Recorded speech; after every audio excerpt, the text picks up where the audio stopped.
pakai ini apa benar juga untuk pakai itu Pak Imam dan langsung dari penceramah kita saja itu kalian kita sama-sama mendengarkan usia yang disampaikan oleh Pak Imam, Pak Ustaz. Kemudian sedih kepada Pak Ustaz kami silakan dengan segala hormat.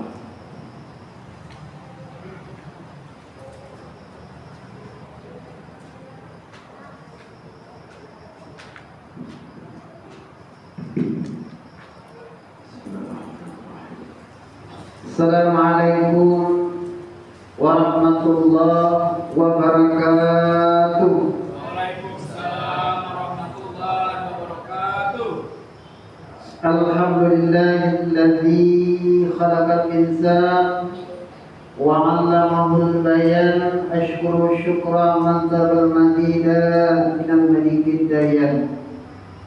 Asyhadu an la ilaha illallah wahdahu la syarika lah lahul karimul mannan wa asyhadu anna muhammadan abduhu wa rasuluh. Allahumma shalli wa sallim wa barik ala sayyidina Muhammadin wa ala alihi wa sahbihi ajma'in. Allah ta'ala fi kitabihil azim. Bismillahirrahmanirrahim. Syahrul Ramadan alladzi unzila fil Qur'an hudan linnas wa minal huda wal furqan. Sadaqallahul azim. Yang sama-sama kita hormati tokoh agama, tokoh masyarakat, bapak-bapak, ibu-ibu, adik-adik kami yang dirahmati Allah Subhanahu wa taala.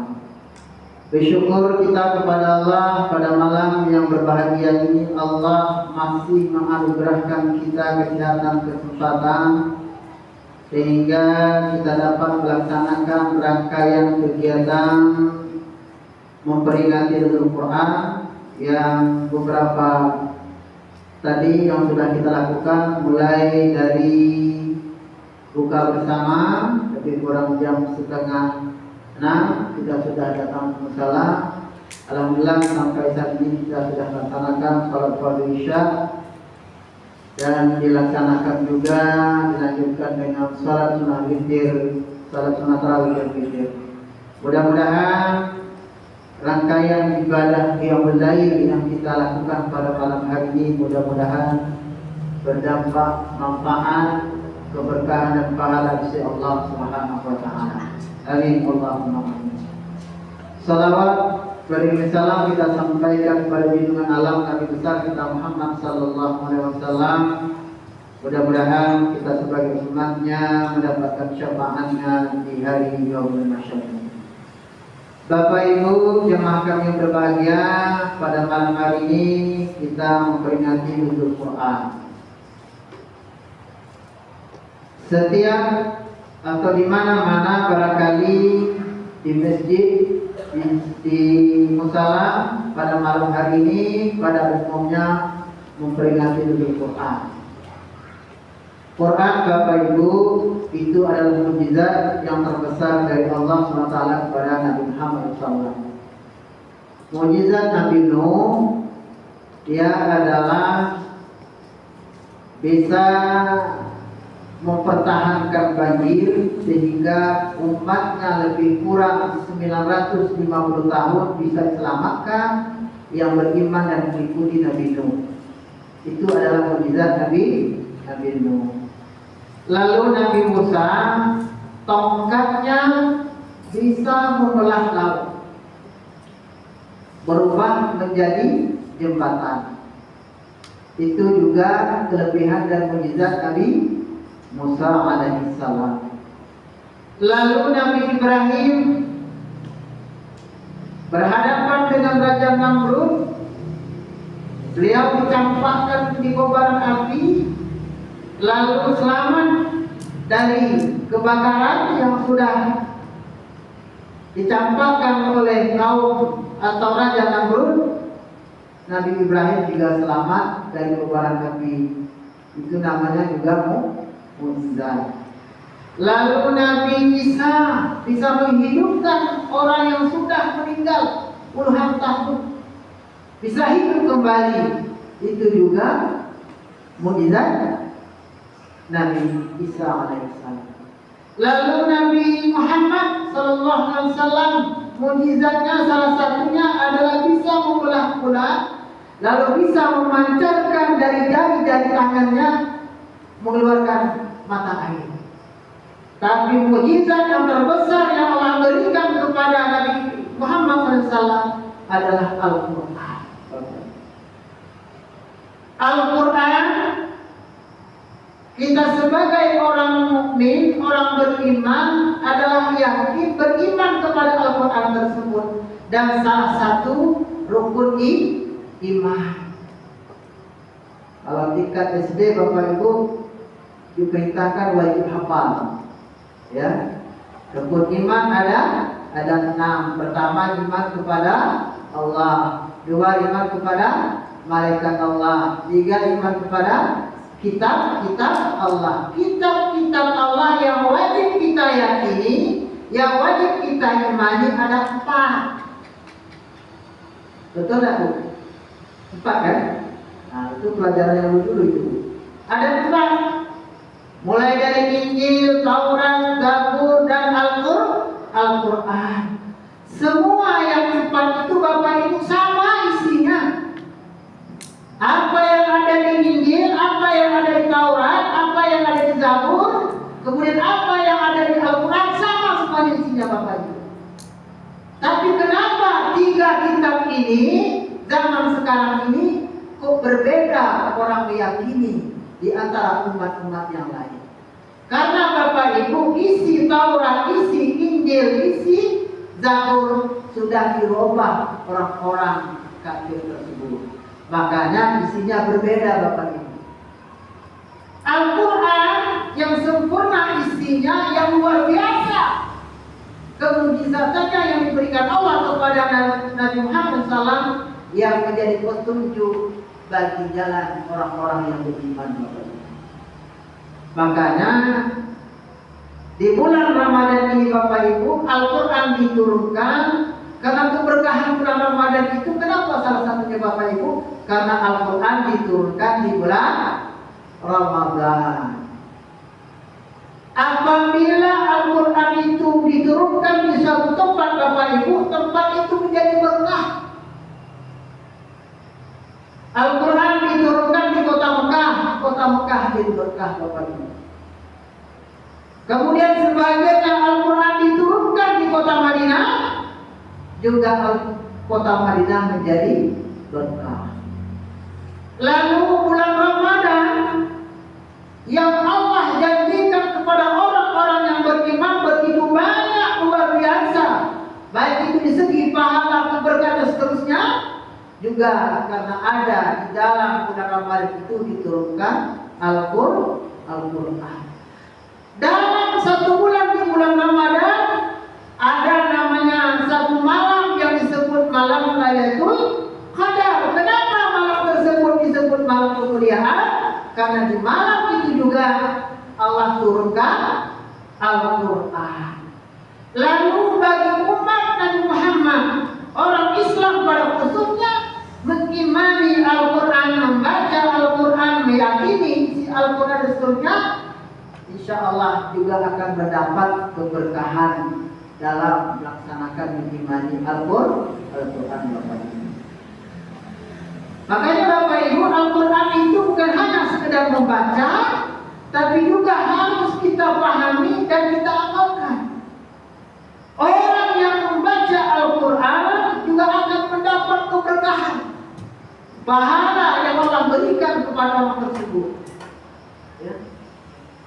Contohnya Bapak Ibu, bagi orang yang beriman, meyakininya Al-Quran tersebut dan yang memahami isi Al-Quran, maka orang beriman tersebut hidupnya akan menjadi tenang, akan menjadi bahagia, dan akan menjadi tentram Bapak Ibu, karena membaca Al-Quran. Lalu juga Al-Quran menjadi syafaat pada hari kiamat. Rasulullah telah menjelaskan kepada Allah, wahai Allah, kalau ada umatku yang beriman, mereka suka dan senang membaca Al-Quran, jangan kau timpakan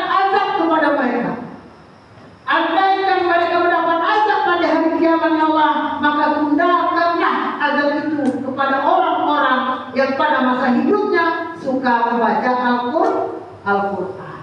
Kenapa Bapak Ibu? Karena kata Nabi, banyak di antara umatku itu yang membaca Al-Quran yang bersusah payah, berat sampai menahan ngantuk. Karena baca Al-Quran memang itu Bapak Ibu. Makanya saya kalau tak kerja tidak. Dulu waktu saya kuliah di Padang, ada teman saya satu tempat. Saya dulu kan kalau kuliah itu bukan ikut Bapak Ibu, tinggalnya di masjid di Musalah. Dalam 4 tahun itu saya kuliah Pak, ada 3 tempat masjid dan Musalah di kerjanya imam, jadi muazzin, semuanya Pak perangkat, mulai dari sertifikatnya. Jadi kita dapat dari situ gajinya, lalu berasnya. Tapi yang paling itu Pak, yang saya yang sangat luar biasa orang Sumatera Barat Bapak Ibu, kalaulah zakat fitrah, zakat mal di penghujung bulan Ramadan itu dia berikan kepada orang-orang fisabilillah, termasuk anak-anak sekolah. Jadi kami untuk muda itu pakai kunci Pak. Jadi kalau belum dapat zakat itu kami belum pulang ke kampung. Jadi makanya pulangnya 27, 28. Dapat zakat banyak dapatnya Pak. Jadi pernah waktu saya mulai pertama kali di Batam ini, terkenal saya waktu di kuliah, kayaknya lebih senang kuliah daripada mencari kehidupan di Batam. Awalnya Pak, susah kali kalau saya waktu kuliah itu. Waktu kuliah banyak kali duitnya Pak.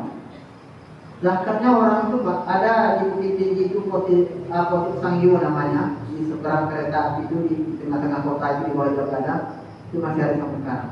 Itu dia kasih zakat fitrah itu, zakat harta itu Pak, keliling kota itu pakai karung. Benar Pak, pakai karung. Jadi kami tidak tahu dan menjadi wali sikap masjid kami itu luar biasa Pak. Itu salah satu kelebihan Sumatera Barat Bapak Ibu, gemar berinfak, gemar bersedekah, gemar membayar zakat Bapak Ibu. Itu salah satunya. Ya. Baik Bapak Ibu. Makanya Bapak Ibu, kita diberi kesehatan, kesempatan, masih kuat, mata masih jelas, pikiran masih cemerlang, tenaga masih kuat, kesempatan masih ada, banyak-banyaklah baca Al-Quran. Karena Al-Quran akan membawa dampak yang sangat luar biasa bagi orang yang istiqamah dan melaksanakan membaca Al-Quran tersebut. Kalau tak percaya, ujilah Bapak. Makanya Al-Quran itu disebut oleh Nabi adalah salah satunya sebagai syifaul nas, obat bagi manusia. Makanya kalau ada orang galau, orang gelisah, memikirkan tentang kehidupan, atau anak gadis, anak muda yang hidupnya atau pikirannya galau, banyak-banyaklah membaca Al-Quran. Al-Quran adalah sebagai penolong. Al-Quran sebagai obat bagi orang-orang yang mengimani dan meyakini Al-Quran tersebut. Makanya dalam surah Al-Isra dijelaskan ayat 82, diturunkan Al-Quran itu adalah obat bagi manusia dan rahmat bagi orang-orang beriman. Ya.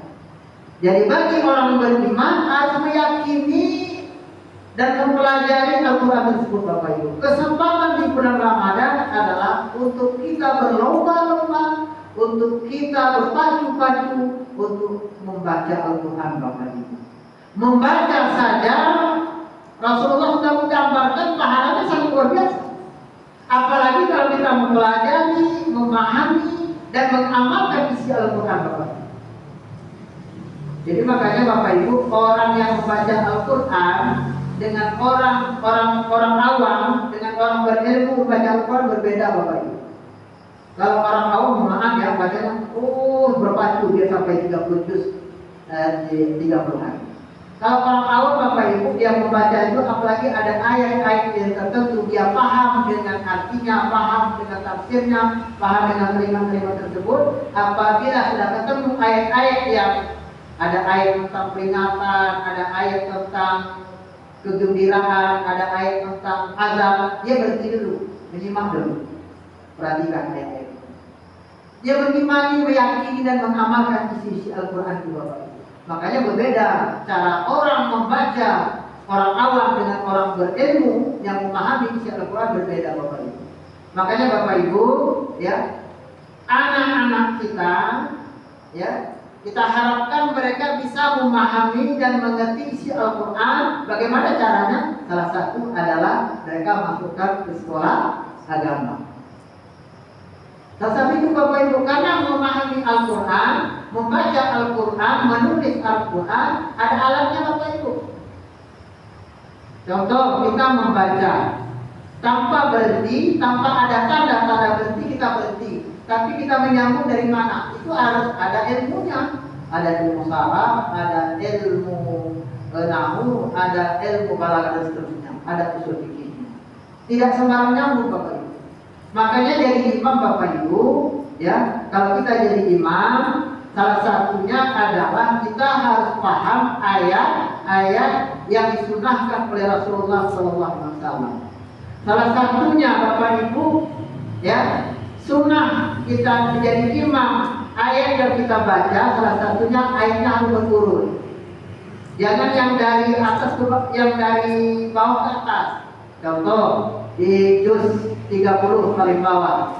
Di rakaat pertama kita sholat maghrib bacanya rakaat pertama surah Al-Falaq misalnya. Bismillahirrahmanirrahim. Qul a'udzu birabbil falaq dan seterusnya. Lalu di rakaat kedua kita baca surah Al-Kafirun. Itu tak apa sunnahnya Bapak. Kita urutkan.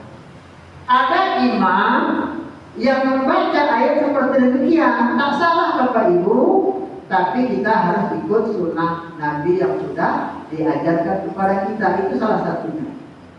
Ya. Kemudian ada malam-malam tertentu, subuh-subuh tertentu Bapak Ibu, surah-surah yang kita baca. Lalu di bulan-bulan tertentu dan waktu-waktu tertentu ada surah-surah di Al-Quran itu yang sudah Nabi jelaskan. Salah satunya Bapak Ibu, di hari Senin sore kita dianjurkan membaca surah Al-Mulk. Bapak Ibu ketik saja di Google itu apa manfaat membaca surah Al-Mulk di sore hari, di petang atau di hari Senin. Ketemu itu, ya. Kalau tidak di dalam kitab tafsir Al-Marawi ada itu. Kalau sekarang apa Bapak Ibu tak tahu dia itu. Sekurang-kurang seperti demikian. Itu Bapak Ibu, ya. Jadi Al-Quran Bapak Ibu kita diberi kesempatan untuk bisa membaca, kita baca sebanyak-banyak. Tak perlu pakai ukuran Bapak Ibu. Harus saya harus sekian-sekian enggak, tapi ada istiqamahnya, ada perubahannya. Dari tahun ke tahun kita ada perubahan Bapak Ibu. Karena Bapak Ibu kekuatan kita itu berbeda. Saya contoh ke saya Bapak Ibu. Dulu 4 tahun belakangan jadi imam di sini Pak, saya masih kuat Pak. Benar. Tanya orang. Saya yang jadi masih sanggup saya pakai keluar. Tapi sekarang Bapak Ibu jadi imam salat isya, jadi imam salat terakhir sampai itu tak kuat lagi, badannya sudah sakit. Karena apa namanya itu umur tak bisa dikiri Bapak Ibu. Beda. Dulu semangatnya, suaranya lantang, sekarang apa sudah pendek Pak? Ya, sudah pendek, itu bedanya. Maka terus terang saya secara pribadi kita maunya dari tahun ke tahun ada perubahan dalam beribadah. Ada perubahan. Makanya awal Ramadan saya katakan kita Ramadan ini punya kurikulum Ramadan. Ada target-target ibadah yang kita lakukan. Jangan sama dengan tahun-tahun yang lalu Bapak Ibu. Kalau sama juga kita dengan tahun-tahun yang lalu, kita tidak ada perubahan Pak dalam melaksanakan ibadah-ibadah di bulan Ramadan. Dan kesempatan yang Allah berikan kepada kita pada tahun ini gunakan sebaik-baiknya. Karena banyak di antara saudara kita pada tahun ini tidak berjumpa dengan bulan Ramadan. Kita juga tak ada jaminan Pak. Hari ini kita sudah memasuki malam ke-17 dan untuk ke depan kita tak tahu. Atau tahun depan tak ada jaminan kita bisa bertemu di bulan Ramadan. Karena memang berbeda, ya, memang berbeda keadaan. Jadi Bapak Ibu saya tak berlama-lama. Ya, pada malam hari saya memang niatnya hanya sampai jam 9 saja Pak, ya. karena tak perlu panjang-panjang. Kalau menceramahi ini Bapak Ibu agak susah rasanya, terlalu lantang, terlalu keras, nanti tetangga tak disampaikan ya bagaimana, ya kan? Saya tadi memang terus terang aja ada tawaran di kampung beberapa yang saya putuskan karena sampai 17 Ramadan Pak belum pernah terawih di sini. Mulai malam pertama, malam ini lagi kan tak sedap juga Pak. Jadi hidupnya kita tahu diri juga Pak. Walaupun kita mengurus, walaupun kita tahu diri juga lah dengan saudara kita, dengan bapak ibu orang tua kita. Masa nampak kawan itu tiap malamnya. Makanya malam ini saya ada di sini Bapak Ibu. Saya kira itu saja Bapak Ibu, hanya sebagai pengantar mengisi waktu kita pada malam hari. Sama-sama Bapak Ibu kita mengevaluasi diri, membenahi diri dalam beribadah Bapak Ibu. Apa yang disampaikan oleh Pak RT tadi Bapak Ibu, ya saya sering sampaikan usaha kita ini kalau menunggu ramai memang tidak ramai Pak, memang keadaan seperti ini. Kalau kita lihat di komplek-komplek orang itu memang kita iriati, cemburu rasanya, begitu luar biasa keakrabannya, karena ramai Pak. Seperti kita juga Pak, ya ramai, semalam juga ya tak datang. Kita ini karena ada barangkali masyarakat kita yang taktif, kena nampak Pak, karena itulah orangnya. Tahu kan, nah, karena tak ramai, kalau ramai kata perlu tak tahu gitu. Tapi inilah yang perlu kita sadari. Inilah yang perlu kita renungkan bersama, karena Al-Quran itu banyak di sisi lain, terutama sisi sosial. Sosial dengan masyarakat, sosial dengan keluarga, sosial dengan tetangga dan seterusnya. Itu perlu kita benahi dan dari waktu ke waktu kita mempelajari. Karena itulah dari kondisi kita dari tahun ke tahun tidak begitu kuat lagi Bapak Ibu. Duduk sebentar kakinya udah luntur, kayak Pak Pondok itu kan ada dulu. Itu data-datanya. Iya, data-datanya tak bisa dipungkiri Pak. Ya, duduk sebentar baca Al-Quran, dipatah beginilah, duduk dengan inilah. Memang itu. Ya kan Bu? Saya tak contohkan orang lain, saya merasakan. Saya jujur Pak, 2 tahun ini saya baca Al-Quran dan pakai kacamata. Kena 2 tahun, ingat saya. Selesai saya kuliah PPG kemarin, karena terlalu banyak di itu, majulah. Merasa betul Pak. Sekarang kalau baca Al-Quran tak pakai kacamata nggak bisa Pak. Ini nggak apa lagi. Jadi makanya saya merenung diri lah, apa yang bisa dibuat, apalah amal yang bisa kulanggakan, ya benar kan? Gak perlu dibangga-banggakan Pak, cuma kita berbuat apa yang kita bisa, ya kan? Dari tidak ada sedikit untuk bermanfaat ke orang lain kita buat, yang bisa kita lakukan kita lakukan. Bapak Ibu yang bisa barangkali punya waktu untuk membersihkan musola kita itu yang bisa kita buat. Itu amal Bapak Ibu, amal. Sama dengan kami juga datang cepat, menunggu waktu berbuka, ya kita misalnya melakukan segala macam itulah yang bisa kita lakukan. Kita berbuat banyak, kemampuan kita terbatas Bapak Ibu, ya kan? Terbatas Pak. Sampai hari ini Pak, lebih kurang 19 tahun saya di sini, penjaga pos kita aja tak dapat Pak. Karena kita tak kuat. Orang kalau gaji juta tadi, tak mungkin apa. Orang punya anak istri kan dia mengaku. Kita gaji 2.500.000 kita tak mampu. Benar. Tak mampu kita kan kenyataannya. Nah jadi kita lah ya. Apalagi sekarang maaf Bapak Ibu, mungkin tak boleh datang-datang aja nih. Tak masuk ke rumah. Iya. Tak tahu lah. Memang itu kadang jadi maksud saya ini kesadaran kita bersama. Tak perlu kita begini-begini Pak, tapi itu kesadaran. Kita saling mengingatkan di antara satu dengan yang lain. Karena memang dalam masyarakat ini yang penting adalah kesadaran. Kesadaran kita berumah tangga, kesadaran kita bertetangga, kesadaran kita bermasyarakat. Kalau kita tenggelam terus tak ilmu dah mati baru nampak ada beda. Ya, kalau kawan sekarang malah dah mati baru bawa ke musola. Hidup tak nampak, tak selera memang sholat. Mungkin masa kayak gitu, tapi dah tak mungkin. Saya dulu pernah Pak, beberapa tahun yang lalu ada 7 tahun, ada juga bahasa hati saya dan itu. Udah orang takut kalau dia mau dapat kosong sholat karena cari aja ke orang lain, orang kaya orang gini. Tapi rupanya salah.